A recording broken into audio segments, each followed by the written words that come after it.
It was a gloomy October night at Clara's Diner, a humble eatery sitting on the edge of Burlington, Vermont.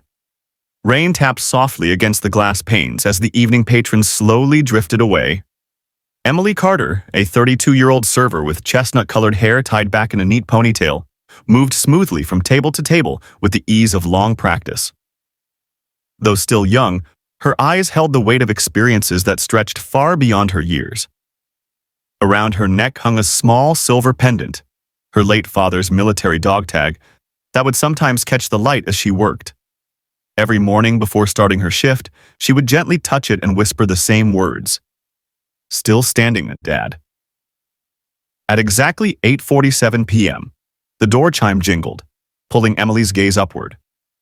A man in his mid-60s shuffled in, favoring one leg with a heavy limp. His clothing, though tidy, was worn thin, and an old leather briefcase was clutched tightly against his chest. Rain had soaked through his jacket, and exhaustion etched itself deep into his face. When Emily approached, he spoke softly, eyes flicking toward the prices on the menu. "Just a coffee, please." His hands shook, not with age, but from hunger. Emily recognized the look instantly. Without hesitation, she returned with a steaming mug and a full plate of the day's special, setting it before him. "Kitchen mistake," she lied gently, smiling. "It'll only go to waste otherwise." The man's eyes shimmered with gratitude, but before he could utter thanks, the diner's owner, Franklin Boyd, stormed over. "What do you think you're doing?" he snapped at Emily. "We don't hand out freebies. That's coming out of your pay." "I'm sorry, I didn't mean," the man began, trying to slide the untouched plate back. "No, keep it," Emily insisted firmly. "I'll cover it myself." Franklin glared at them both. "You pull something like this again, and you're fired. This is a business, not a shelter." The few remaining customers suddenly found their meals and phones far more interesting, pretending not to hear. Emily held her chin slightly higher, taking the scolding without protest. When Franklin stomped back toward his office, she leaned close to the man and whispered, "Eat." Word of Emily's defiance spread quickly among the staff. By the next morning, Franklin had cut her hours and assigned her to the quietest section of the diner. His nephew, Derek, who treated the job like a temporary inconvenience, openly taunted her. "Careful handing out free meals to strays," he sneered as they prepared for the breakfast rush. "You'll have the whole town's homeless lined up at the door." Lila, the young hostess who once shared easy banter with Emily, now kept her distance, afraid that associating with her might cost her job.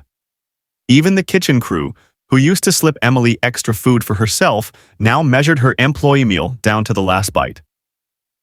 During her break, Emily sat alone in the staff room, scrolling through her phone to calculate how the reduced hours would affect her rent. 5 years earlier, after losing her home in a fire, she had finally saved enough for a deposit on a modest apartment. Now that fragile security felt as though it might collapse. The limping man hadn't returned that day, but his absence weighed heavily on her. She wondered if he had found another hot meal or if he had anywhere warm to spend the night. That afternoon, during a lull, Emily accidentally dropped a glass. Franklin seized the opportunity. "That's coming out of your check, too," he announced loudly enough for the entire diner to hear. "Maybe think about that before you give away my inventory again." Emily's cheeks flushed as she crouched to gather the shards, her pride stinging far more sharply than the glass itself. Not one coworker moved to help. "You wouldn't believe how they're treating her. A young woman working double shifts for 5 years without complaint. A woman who lost everything, yet still manages to show up with a smile. How does that make you feel? Type wrong if you think she deserves better." That night, as Emily locked up alone, another punishment from Franklin, she paused by the booth where the limping man had sat. On the table lay a plain business card he must have left behind. Jonathan Reed, attorney at law, with an address in downtown Burlington. She slipped it into her pocket without knowing why. A small token of kindness from an otherwise bitter day. Walking to the bus stop through the darkness, Emily carried a heaviness deeper than her physical exhaustion. For the first time in 5 years, she wondered if it might be easier to finally give up. The following morning, Emily arrived to find an unfamiliar car parked outside the diner. A sleek black sedan that looked completely out of place among the usual pickup trucks and modest family vehicles. Inside, seated at the counter with a cup of coffee, was the limping man from 2 nights earlier.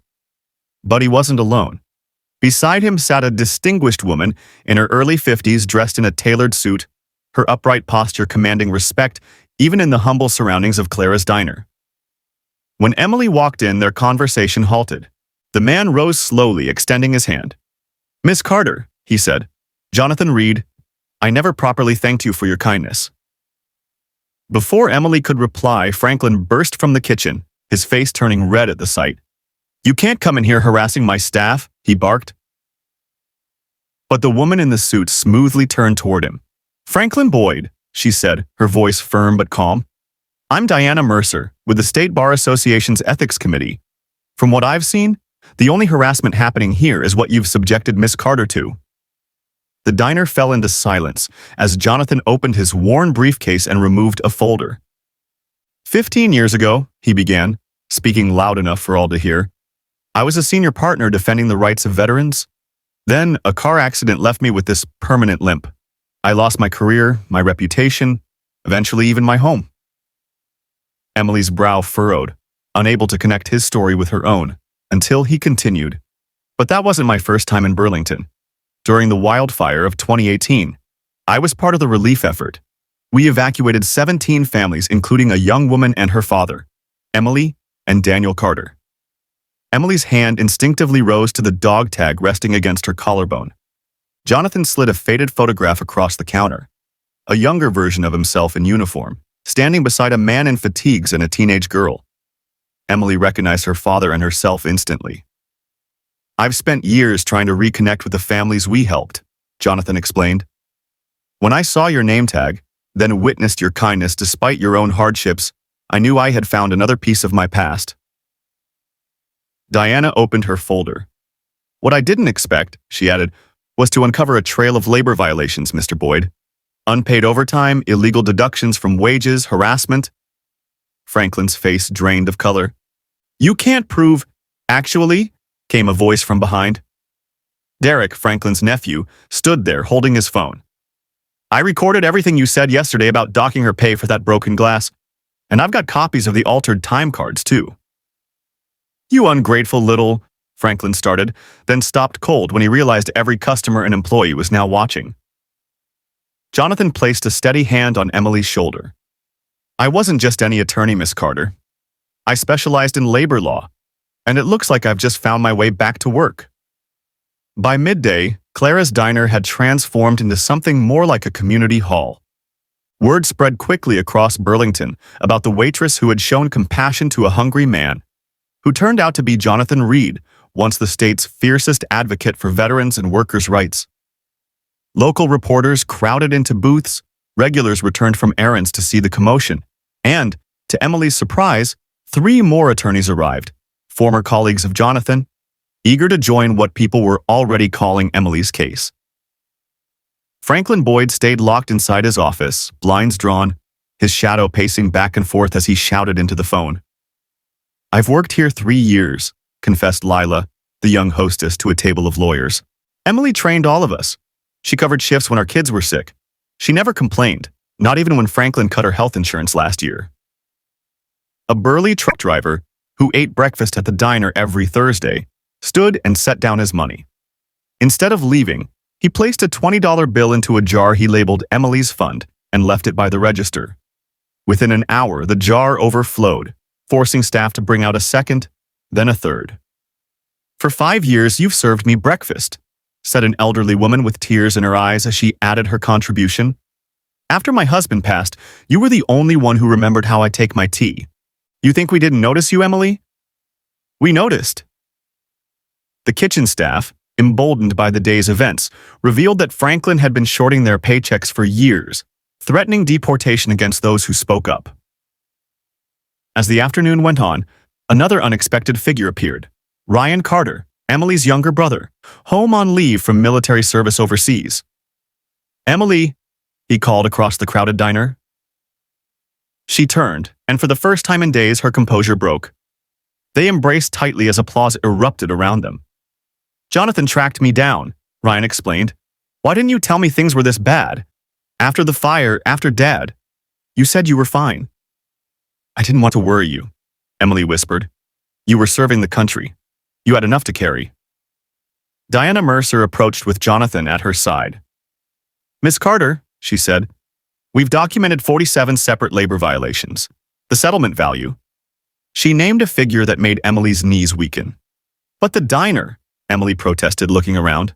If Franklin loses it, all these people will be out of work. Actually, Jonathan interjected, I've spoken to the property owner. With your settlement, the lease could be transferred to you. You could run this place yourself if you wanted. Emily shook her head. I'm just a waitress. No, came a chorus of voices. Customers, co-workers, community members who had gathered. You're much more than that. Late in the afternoon, Franklin finally emerged, defeat etched across his face. With lawyers on both sides, the paperwork was signed. Effective immediately, Diana announced, Mr. Boyd has agreed to sell his interest in the diner to avoid criminal charges. I never thought, Franklin began, but his words trailed off into silence. Still wearing her uniform, Emily looked around at the faces who had stood by her. I don't want revenge, she said softly. I just wanted to be treated fairly. Jonathan smiled. And now you will be, because you've always been the heart of this place. As the sun dipped low, Emily found herself seated in what was now her office. On the desk sat the nameplate Franklin had once kept for himself, Manager. With quiet hands, she set it aside and replaced it with a simple handwritten sign. Everyone welcome. The following Sunday, the diner bustled with its usual weekend crowd, but something had shifted at its core. Laughter flowed more easily, staff moved with renewed purpose, and a community board near the entrance displayed local needs and offerings. Emily, still adjusting to her new role, carried coffee between tables when a small girl, no older than 6, approached shyly. She placed a carefully folded paper crane beside Emily's cup. My mommy says you're a hero, the child whispered before darting back to her family. Sometimes the deepest strength isn't found in those who shout the loudest, but in those who continue on when no one is watching. True dignity isn't measured by titles or possessions, but in how we treat others when we ourselves have almost nothing to give. In a modest Vermont diner, now known throughout the state, one simple act of kindness had rippled outward, revealing how connected we all remain beneath the surface of our daily struggles. Emily Carter's story reminds us that we never truly know the battles others are fighting, or the impact our smallest gestures may hold. Real stories. Journal is committed to uncovering these hidden threads, because if we don't tell them, who will? Subscribe and share, not for us, but for those whose quiet courage deserves to be remembered.